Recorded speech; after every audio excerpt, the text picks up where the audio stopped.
போறோம்னா கெஸ்ட்டுக்கான lunch menu தான். திடீர்னு நம்ம வீட்டுக்கு கெஸ்ட் வந்துட்டாங்க அப்படின்னா ஒரு லஞ்ச் மெனு சட்னா ப்ரிப்பேர் பண்ணோம் அப்படின்னா ஒரு ஈஸியான லஞ்ச் மெனுவாக இருக்கணும். அதே சமயம் நம்ம வீட்டில் இருக்கக்கூடிய பொருட்களை வச்சு செய்கிற மாதிரி இருக்கணும். டைமும் பார்த்தீங்கன்னா ரொம்ப சீக்கிரமாக செய்கிற மாதிரி இருக்கும். அதேமாரி ஒரு லஞ்ச் மெனு தான் நான் இன்னைக்கு காம்போவாக கொடுக்க போகிறேன்.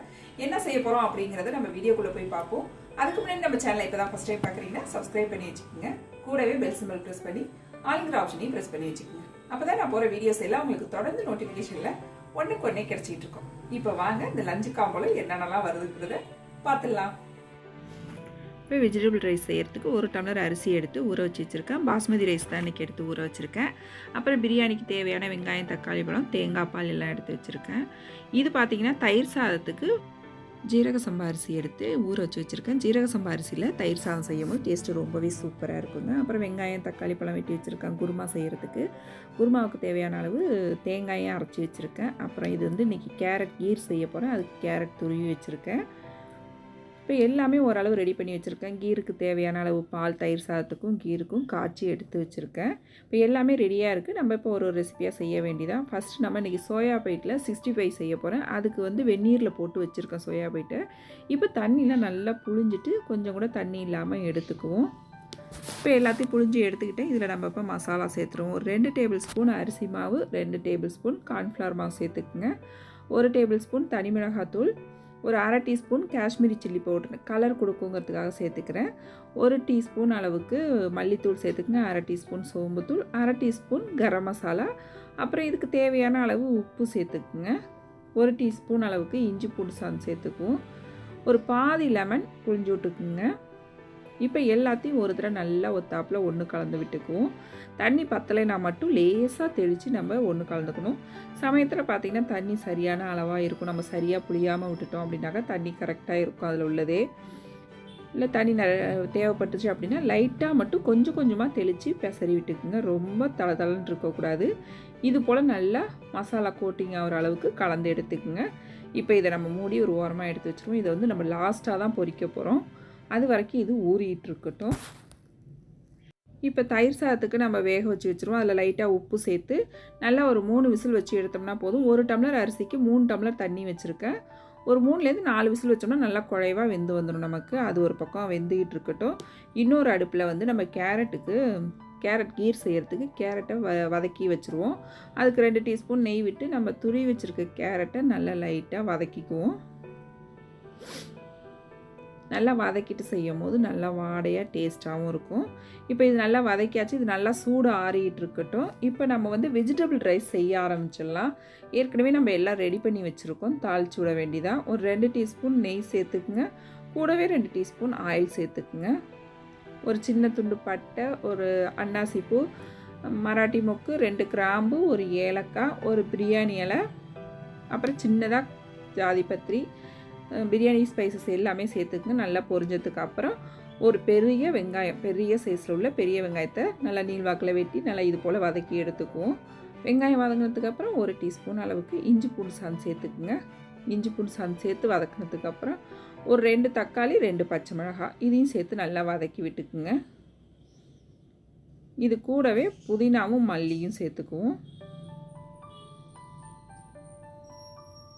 இப்போ எல்லாம் நல்லா வதங்கி வந்ததுக்கப்புறம் இதில் ஒரு 1/4 டீஸ்பூன் அளவு தனி மிளகாத்தூள், அரை டீஸ்பூன் அளவுக்கு கரம் மசாலா சேர்த்துக்குங்க. அப்புறம் 2 டீஸ்பூன் அளவு தயிர் சேர்த்துக்கிறேன். இப்போ எல்லாத்தையும் சேர்த்துக்குங்க. காரம் வந்து பச்சை மிளகாய் சேர்க்குறதுனால மிளகாத்தூள் கம்மியாகவே சேர்த்துக்குங்க. இன்றைக்கி நான் என்னென்ன போடுறேன்னு பார்த்தீங்கன்னா கேரட்டு, பீன்ஸு, பச்சை பட்டாணி இது 3 சேர்த்து தான் வெஜிடபிள் ரைஸ் செய்ய போகிறேன். இதில் நீங்கள் உங்களுக்கு வேணால் உருளைக்கிழங்கு சேர்த்துக்கலாம், காலிஃப்ளவர் சேர்த்துக்கலாம். அதுவும் நல்லாயிருக்கும் சேர்க்கும் போது. இப்போ சாதத்துக்கு தேவையான அளவு உப்பு இதிலேயே சேர்த்து நல்லா வதக்கி விட்டுக்கிறேன். இப்போ நல்லா வதங்கினதுக்கு அப்புறம் இதில் 1 டம்ளர் தேங்காய் பால், 1 டம்ளர் தண்ணி, எந்த டம்ளரில் நம்ம அரிசி எடுக்கிறோமோ அதில் 1 டம்ளருக்கு 2 டம்ளர் அளவு, அதில் வந்து 1 டம்ளர் தேங்காய் பால் சேர்த்துக்குங்க, 1 டம்ளர் தண்ணி சேர்த்துக்குங்க. இப்போ நல்லா கொதி வரட்டும். கொதி வந்தோன்னே அரிசியை சேர்த்து நல்லா இன்னொரு தடவை கலந்து விட்டுக்குங்க. உப்பு காரம்லாம் போதுமானு இந்த ஸ்டேஜில் செக் பண்ணிக்கோங்க. நல்லா கொதி வந்ததுக்கப்புறம் மேலாப்பில் 1 டீஸ்பூன் நெய் விட்டு குக்கர் மூடி போட்டு 2 விசில் மட்டும் வச்சுக்கோங்க. சாதம் நல்லா உதிரியாக கிடச்சிரும். இப்போ பிரியாணி வெந்துருச்சு. அதுக்கப்புறம் பார்த்திங்கன்னா இதில் நம்ம சால்னா செஞ்சுருவோம். அதுக்கு 2 டீஸ்பூன் எண்ணெய் விட்டுருக்கேன். அதில் கொஞ்சமாக கல்பாசி, ஒரு மராட்டி மொக்கு, அன்னாசிப்பூ எல்லாம் சேர்த்து நல்லா வதங்கினதுக்கப்புறம் ஒரு சின்ன வெங்காயம், ஒரு 15 சின்ன வெங்காயத்தை வெட்டி சேர்த்துருக்கேன். வெங்காயம் நல்லா வதங்கி வரட்டும். இப்போ வெங்காயம் நல்லா வதங்கினதுக்கப்புறம் ஒரு டீஸ்பூன் அளவுக்கு இஞ்சி பூண்டு சாந்து சேர்த்து நல்லா பச்சை வாடை போகிற அளவுக்கு வதக்கி விட்டுக்குங்க. இது கூடவே நல்லா ஒரு பெரிய தக்காளி பழமாக ஒரு தக்காளி பழம் சேர்த்து ஒரு 1/4 டீஸ்பூன் மஞ்சத்தூள் சேர்த்து நல்லா வதக்கி விட்டுக்குவோம்.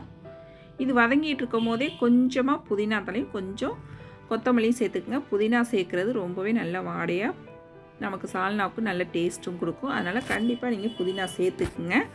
இதிலே ஒரு 1/2 டீஸ்பூன் தனி மிளகாத்தூள், 1 டீஸ்பூன் தனியாத்தூள், 1/2 டீஸ்பூன் சோம்புத்தூள், ஒரு 1/2 டீஸ்பூன் சிக்கன் மசாலா சேர்த்துக்குங்க. அது இன்னும் நல்லா டேஸ்ட்டு கொடுக்கும் நம்ம சால்னாவுக்கு.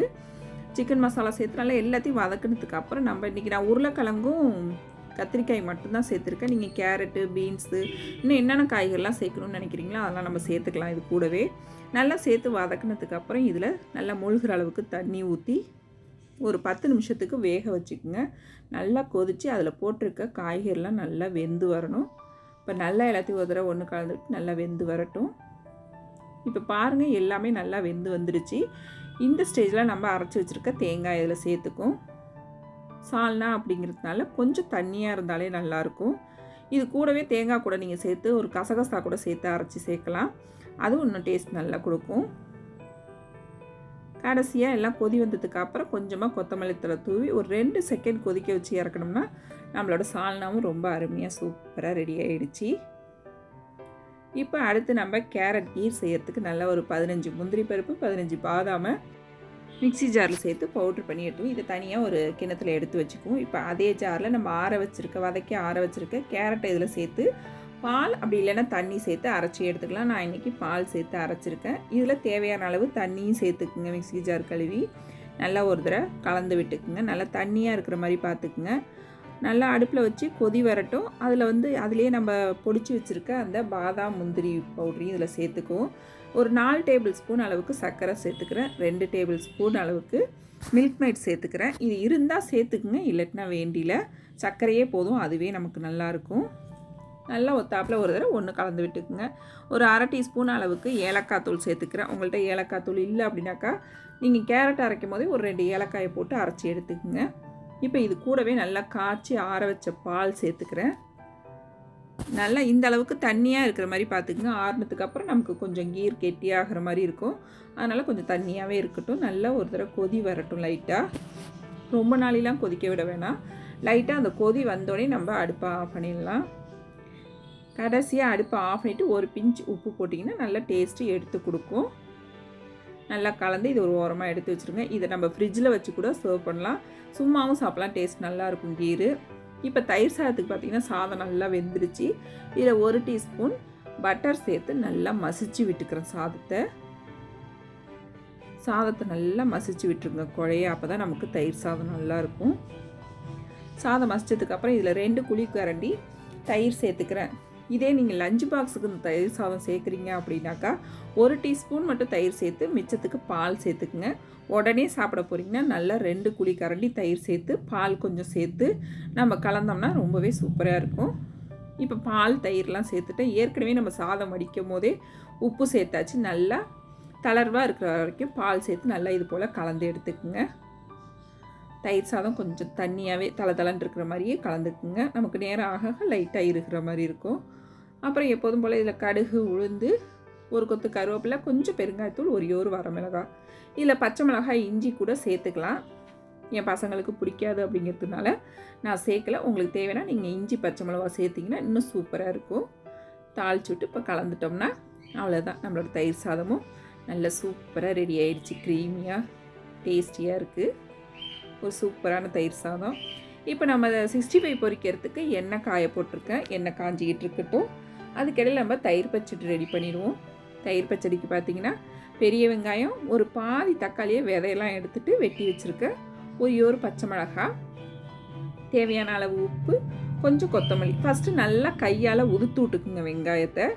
அதுக்கப்புறம் தயிர் சேர்த்து கலந்துக்குங்க. அப்போ தான் நல்லாயிருக்கும் தயிர் பச்சடி.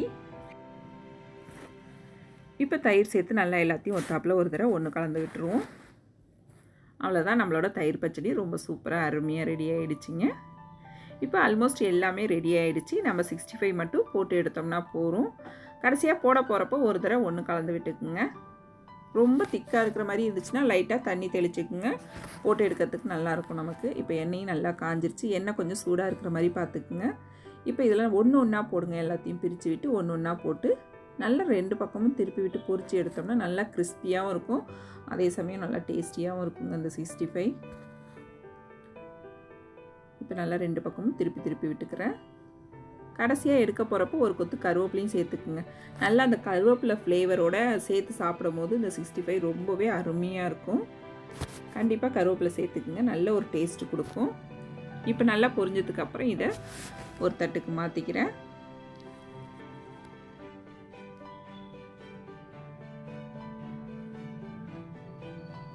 ரொம்ப அருமையாக வந்திருக்கு நம்மளோட 65.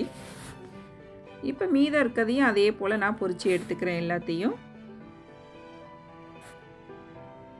இப்போ நம்மளோட சமையல் எல்லாமே சூப்பராக ரெடி ஆயிடுச்சு. சாதமும் பாருங்கள் நல்லா உதிரியாக வந்திருக்கு. நல்லா ஒரு தடவை ஒன்று கலந்து விட்டுருவோம். குக்கரை ஓப்பன் பண்ணி ஒரு தடவை ஒன்று கலந்து விட்டுட்டா போதும். 65ம் ரெடி ஆகிடுச்சு. அப்புறம் சால்னா எல்லா சமையலுமே ரொம்ப சூப்பராக அருமையாக ரெடி ஆகிடுச்சிங்க. இன்றைக்கி ஒரு சூப்பரான லஞ்சு காம்போ தான் இது. நல்லா டக்குன்னு ஈஸியாக செஞ்சிடலாம். ஒரு 30லேருந்து 40 நிமிஷம் ஆகும் இந்த லஞ்சு காம்போ செய்கிறதுக்கு. அதே சமயம் டேஸ்டியாகவும் இருக்கும். எல்லாரும் விரும்பி சாப்பிட்ற மாதிரி ஒரு சூப்பரான லஞ்சு காம்போ இது. இந்த லஞ்சு காம்போ உங்களுக்கு பிடிச்சிருந்துன்னா லைக் பண்ணுங்கள், ஷேர் பண்ணுங்கள். மறக்காமல் நம்ம கேஆர் கிச்சனை சப்ஸ்கிரைப் பண்ணி வச்சுக்கோங்க. நாளைக்கு வேற ஒரு ரெசிபியோடு சந்திப்போம். தேங்க்ஸ் ஃபார் வாட்சிங்.